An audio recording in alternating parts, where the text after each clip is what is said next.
مسئلہ یہ ہے کہ یہ سفر کا مہینہ ہے تو اس میں ایک غلط فہمی ہے، لوگ اس کو منحوس سمجھتے ہیں. یہ بھی وہمی ہونے کی دلیل ہے انسان کے. جس چیز کے منحوس ہونے کی کوئی شریعت میں دلیل نہیں ہے، نہ کوئی اس کی سائنٹیفک دلیل ہے نہ شریعت کی. کوئی سائنسدانوں نے تحقیق کی ہو کہ اس مہینے میں کچھ مخصوص قسم کی ریز نکلتی ہیں تو بھی ہم مان لیں کہ چلو بھائی سائنسدان کہہ رہے ہیں. اور سائنسدان نہیں کہتے تو پھر ہمارے پاس ایک دوسرا ذریعہ کیا ہے؟ پیغمبر کی بات، بلکہ وہ پہلا ذریعہ ہے. سب سے پہلے پیغمبر کی بات. تو پیغمبر صلی اللہ علیہ وسلم سے بھی سفر کے بارے میں کہیں بھی نہیں ہے کہ منحوس ہے. اسلام میں نہ کوئی دن منحوس نہ کوئی مہینہ منحوس. برکت والے دن تو ہیں جن میں اضافی برکتیں ہیں، نحوست کسی دن میں نہیں ہے. تو اس لیے اس مہینے کو منحوس سمجھنا یہ بدعت ہے، غلط ہے. اور یاد رکھیں جو آدمی وہمی ہوتا ہے اللہ کے معاملات پھر اس کے ساتھ ایسے ہی ہوتے ہیں. تو اس لیے ایک دفعہ ہمت کریں کہ اس مہینے کو منحوس سمجھنا چھوڑ دیں. شیعہ لوگ اس مہینے کو منحوس سمجھتے ہیں، محرم میں بھی شادی نہیں کرتے، سفر میں بھی نہیں. تو ان کو سمجھنے دیں، کیونکہ ان کا مسلک ہے یہ.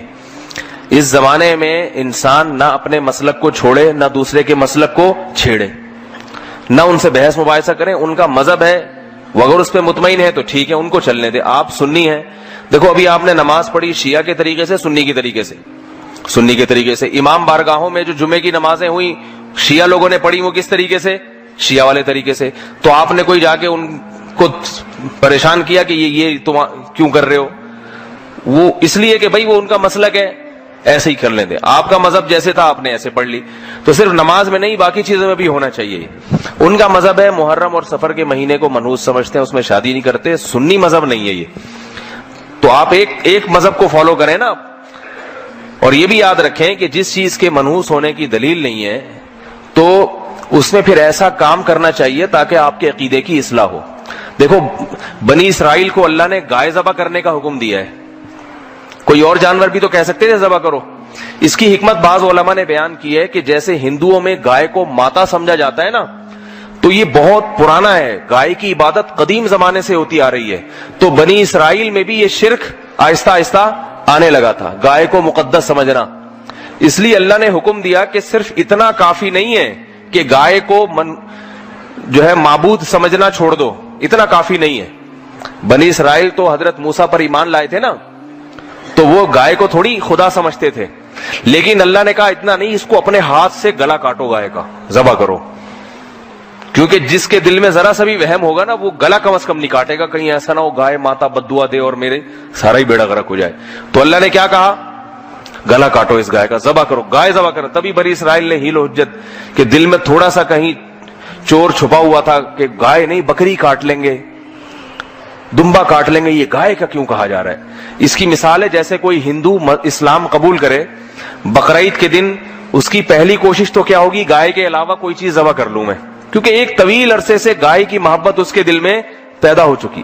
اب آپ پہلے ہی مہینے اس کو کہتے ہیں گائے کاٹو، تو کہے گا ٹھیک ہے گائے کاٹنے سے نقصان تو نہیں ہوگا، لیکن اگر ہو گیا، ہمارے سارے بزرگ صدیوں سے کہتے آئے ہیں گائے ماتا ہے، تو وہ کوشش کیا کرے گا کہ گائے کے علاوہ کچھ بھی کٹوا لو. تو اس لیے اللہ نے کیا کہا بنی اسرائیل کو؟ گائے کاٹنی پڑے گی، بکری نہیں، دمبا نہیں، اونٹ نہیں، گائے کاٹو. تو بنی اسرائیل اسی چکر میں تھے کہ گائے کے علاوہ کچھ اور ہو جائے. تبھی سوالات کیسی گائے ہونی چاہیے، اللہ نے کٹوائی. تو یہ جب تک دماغ سے انسان کے فاسد عقیدہ نہیں نکلتا، جب تک کہ اس کی علاج خود نہیں کرتا. تو محرم اور سفر میں شادیاں کیا کریں، تقریبات محرم سفر میں رکھا کریں. اس سے آپ کے دماغ میں یہ جو خناس بھرا ہوا ہے نا کہ یہ منحوس ہے، یہ دماغ سے نکل جائے گا. باقی کسی دوسرے کے مذہب کو چھیڑنے کی ضرورت نہیں ہے. دفتر میں کوئی شیعہ ہے، اس سے جا کے بحث شروع کر دی کہ تم اپنے دماغ سے یہ خناس نکل، اس کے لیے خناس نہیں ہے، یہ اس کا مذہب ہے، اس کو اس پہ چلنے دیں. سمجھ میں آ رہی ہے بات؟ اس نے اگر چھوڑنا ہوگا تو پورا شیعہ مذہب چھوڑ کے ادھر آئے گا، نہیں چھوڑنا ہوگا تو ایسا نہیں ہوتا کہ کوئی آدھی چیز چھوڑ دے آدھا ویسا ہی رہے، ایسا نہیں ہوتا. اس کو کہیں تمہیں اگر یہ سمجھ میں آتا ہے تو ٹھیک ہے، تمہاری مرضی، قیامت کے دن تم اگر سمجھتے ہو کہ اللہ کو ہم جواب دے دیں گے تو ٹھیک ہے. تو یہ میں بار بار بتاتا ہوں، یہ جو دور چل رہا ہے یہ اختلاف اور فتنوں کا دور ہے. اس میں کسی کو چھیڑ چھاڑ کی کوشش، کیونکہ تھوڑا سا چھیڑیں گے نا وہ بہت چھڑ جاتا ہے پھر آدمی. کسی کو ذرا سا آپ نے اگر یوں کر کے ابھی چھیڑ کے دیکھیں کسی نمازی کو باہر، ذرا سا چھیڑیں گے پھر دیکھیں وہ آگے سے ہاتھا پائی، تو وہ افورڈ نہیں کر پاتا آدمی. پھر تھوڑا بھی نہ چھیڑے, اپنے کام سے کام رکھیں. جو آپ سے ہدایت لینے کے لیے آ رہا ہے, جیسے آپ لوگ تو خود مجھ سے یہاں آئے ہیں نا سیکھنے کے لیے, بیان سننے کے لیے, تو میں پھر آپ کو بتا رہا ہوں. کبھی ایسا نہیں ہوتا آپ کے گھر جا کے میں نے آپ کو خود سے چھیڑا ہو کہ یہ سفر میں شادی کیوں نہیں کر رکھی, اتنی ربیع الاول کی ڈیٹ کیوں لی ہے بچی کی آپ نے. جب میں نے آپ کو بیان میں سمجھایا تھا کہ سفر منحوس نہیں ہے, تو پھر ربیع الاول تک چھلانگ لگانے کی کیا ضرورت تھی؟ کبھی آیا کسی کو؟ بھائی پھر جو آپ ربیع الاول میں کریں, آپ کریں ہی نہیں سرے سے شادی, ساری زندگی کمارے رہیں, ہماری صحت پہ کوئی اثر نہیں پڑتا. صحیح ہے نا؟ تو چھیڑ چھاڑ کا زمانہ نہیں ہے. البتہ اپنے عقیدے پر کم از کم مضبوط رہیں. محرم اور سفر میں شادیاں کیا کریں. تقریبات جو بھی جائز تقریبات ہوتی ہیں محرم سفر میں, اس کو نحوست کا تصور دماغ سے نکال دیں بالکل.